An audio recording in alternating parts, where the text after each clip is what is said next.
Baik, saudara, kita lanjutkan sapa redaksi on location. Nah, saudara, saya sekarang sudah bersama dengan Bapak Made Sudarma selaku pengamat lingkungan, boleh dikatakan gitu. Om Swastiastu, Pak Dharma. Om Sehat selalu, Pak. Mas Bambang. Astungkara, sehat. Terima kasih, Pak Dharma, waktunya. Sama-sama. Saya mau mengajak berbincang atau ya memberikan pandangan atau masukan karena memang permasalahan sampah ini kalau kita bicara ya dari tahun ke tahun menjadi barang yang seksi lah. Iya. Pak, kita mengerucut kepada persoalan sampah yang ada di Kota Denpasar, Pak. Siap. Kita ketahui bahwa masyarakat itu banyak yang mengadu terkait dengan permasalahan sampah. Ya. Kalau melihat potretnya atau sebetulnya permasalahan sampah untuk di Denpasar ini, kita mulai dari mana, Pak Fatma? Apa yang harus kita urai dulu supaya kita menjadi jelas dulu permasalahan ini, baik masyarakat maupun pemerintah ataupun stakeholder yang ada. Gimana, Pak Fatma? Ya. Yang jelas masalah sampah ini selalu menjadi isu yang sangat seksi dan ini sudah sering sekali dibicarakan baik dalam bentuk lokakarya, seminar, dan lain sebagainya. Tetapi nampaknya kita masih saja berputar dalam lingkaran yang sama. Tidak pernah maju-maju dan tidak ada solusi yang semakin mengembirakan. Ada solusi tapi kok rasanya jauh dari harapan. Ya. Itu masalah pertama. Jadi kalau kita bicara sampah, tentu kita harus lihat permasalahan ini terjadi karena terjadi gap antara supply dengan demand. Suplai yang saya maksud adalah jumlah sampah yang dihasilkan di tingkat produsen sampah, sedangkan demand adalah ketersediaan atas tempat pengolahan sampah. Itu. Jadi manakala suplai jumlah sampah yang dihasilkan itu lebih banyak dibandingkan dengan kemampuan di dalam pengolahan sampah, ini pasti menimbulkan problema.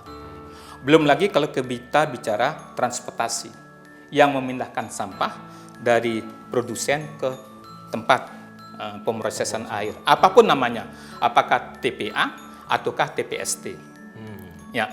Nah, untuk menjembatani antara produsen dengan TPST atau TPA, sekarang pemerintah mencoba membuat semacam terminal sebagai tempat persinggahan yang kita sebut dengan TPS 3R. Itu adalah terminal untuk mengurangi sampah ke TPA ataupun ke TPST, harapannya. Tetapi tetap saja, kalau produsen sampah itu tidak bisa mengendalikan jumlah sampah yang dihasilkan, maka kekacauan juga akan terjadi di TPS 3R. Karena dia diharapkan sebagai buffer untuk meminimalisasi sampah ke TPST ataupun ke TPA.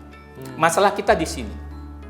Tentu yang menjadi pertanyaan sekarang, kenapa aliran sampah dari rumah tangga ke TPS 3R tetap tinggi?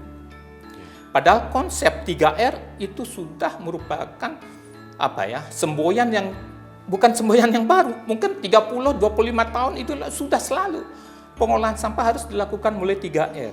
Reduce, reuse, recycle. Tetapi kenapa masalah sampah ini masih saja berbicara di 3, sehingga konsep kita tiap TPS 3R. Itu kan berarti TPS 3R-nya tidak berhasil. Dan ini yang harus kita perbaiki kalau kita ingin menyelesaikan sampah. At least meminimalisasi sampah di TPST. Itu. Apa kendalanya kalau dari pengamatan Pak Fatma yang terjadi di TP3R ini? Ya, pertama TPS 3R ini kan adalah merupakan pertama dasar hukumnya itu kan adalah berdasarkan Pergub. Perwali ya Pak ya? Pertama dari Pergub kemudian diturunkan juga Perwali kan, Pergub 47 ya. Nah, kemudian ada turunannya berupa instruksi Pak Gubernur. Ya, seperti itulah. Saya lupa nomornya dan sebagainya. Nah, ini adalah dasar hukum ya untuk membangun pengolahan sampah berbasis sumber. Intinya begitu. Jadi berbasis sumber artinya bahwa penanganan sampah agar dilakukan di sumber. Nah, sekarang kalau penanganan sampah berbasis sumber berarti paling tidak ada dua pihak minimal dulu yang bertanggung jawab untuk mengendalikan sampah, yaitu pertama produsen, masyarakat yang menghasilkan sampah, dan yang kedua adalah kesiapan TPS 3R di dalam menerima aliran sampah dari rumah tangga ataupun dari sumber sampah, tidak hanya rumah tangga saja. Ya.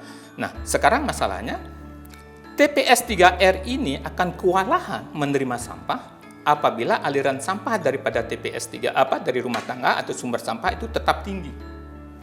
Kenapa tetap tinggi? Karena kesadaran untuk melakukan 3R itu belum terjadi Di sumber hulunya sampah, ini, sumber sampah di rumah hulu sumber tangga sampah. Makanya kita harus bangun kesadaran masyarakat di rumah tangga untuk meminimalisasi sampah. Ya, meminimalisasi sampah yang saya maksud adalah meminimalisasi sampah yang masuk ke TPS 3R. Silakan Anda perbanyak sampah Anda, tetapi yang Anda masukkan ke TPS 3R itu sedikit. Yang banyak apa? Banyak misalnya sampah organik, silakan Anda menghasilkan bahan-bahan simpan sampah anorganik yang masih punya nilai jual dan itu bawalah ke bank sampah. Ya, bank sampah itu kan merupakan unit usaha yang lain. Tapi yang menjadi unit usaha yang bermasalah sekarang kan adalah sampah yang dikelola oleh TPS 3R.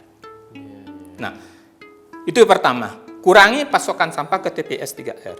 Dan yang kedua, TPS 3R siapkan tempat dan teknologi yang memadai untuk mengolah sampah yang berasal dari sumber. Nah, apabila salah satu saja dari dua komponen ini tidak terpenuhi, ini akan menimbulkan masalah. Jadi kalau saya potong, Bang. Ya. Jadi kalau misalnya kita mengerucut ke yang terjadi di TP3R di TPS 3R ini, ya. TPS 3R ini. Ya. Kemudian apa kekurangannya kemudian dan jadi tanggung jawab siapa yang posisi di situ? Peran pemerintah ada di mana? Oh, iya. Atau masyarakat juga akan terlibat? Pasti. TPS 3R itu siapa yang berperan di sini dan siapa yang bertanggung jawab adalah semua pihak.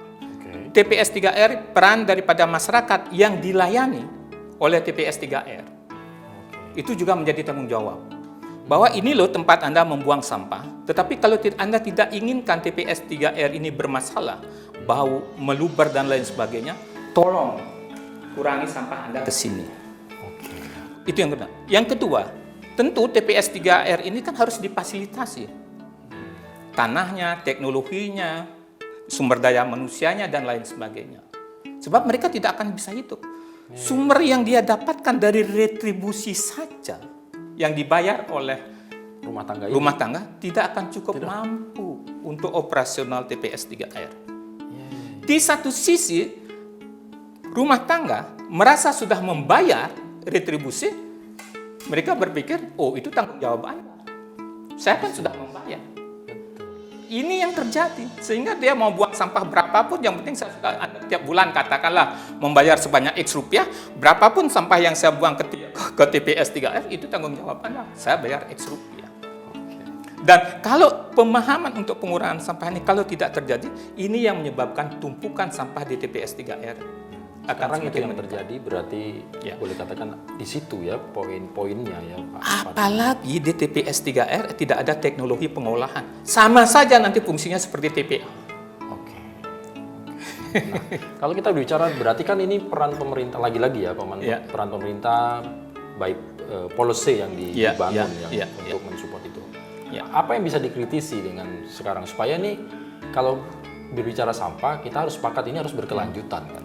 Harus. Tidak bisa waktu yang beda ke depan bagaimana karena dan satu lagi poin adalah kecenderungan potensi sampah setiap tahun itu bertambah kalau kita tidak salah, kalau kita tidak benar gitu. Nah, itu apa yang bisa kita berikan pandangan kepada pemerintah untuk hal ini? Apa yang masih perlu tergantung sekarang, saya ingin lihat bahwasanya pertama harus kita bangun kesadaran masyarakat. Tetapi membangun kesadaran masyarakat hanya berdasarkan himbauan, sosialisasi, dan lain sebagainya, rasanya sudah cukup lama kita habiskan waktu untuk itu. Ya, sama seperti, maaf kalau saya boleh ilustrasikan, membangun kesadaran masyarakat pada saat COVID untuk mengenakan masker, atau membangun kesadaran masyarakat untuk mengenakan helm, hanya berdasarkan dari kesadaran, rasanya kita perlu waktu yang lama. Dan ini terbukti, sudah berapa lama kita habiskan waktu untuk membangun kesadaran itu. Tetapi begitu kita lakukan dengan law enforcement, nampaknya sekarang berhasil. Orang sudah sekarang malahan sudah COVID sudah berhenti pun, orang sudah mulai susah juga untuk meninggalkan masker. Sekarang tidak dihimbau pun orang pakai helm, orang otomatis orang tetap pakai helm. Padahal waktu mensosialisasikannya beratnya setengah mati. Bisakah konsep seperti itu juga dilakukan untuk sampah? Dan itu memungkinkan. Law enforcement, kenapa tidak? Tapi harus dilakukan secara gradually, secara terus-menerus. Tidak bisa sekarang misalnya penertib dan lain sebagainya, besok hilang. Dan nanti akan terjadi kucing-kucingan untuk itu. Oke, itu di tempat sumber sampah. Di TPS 3 sendiri, di TPS 3R sendiri, tempat pengolahan sampah. Sekarang kapasitas TPS 3R haruslah memperhitungkan pasokan sampah yang mengalir ke masuk. Dan di sini harus juga diperhitungkan teknologi apa yang tepat digunakan di TPS 3R. Composting kah, RDF kah, dan lain sebagainya. Ya, itu banyak alternatif. Dan ini harus disesuaikan dengan karakteristik sampah yang akan diolah.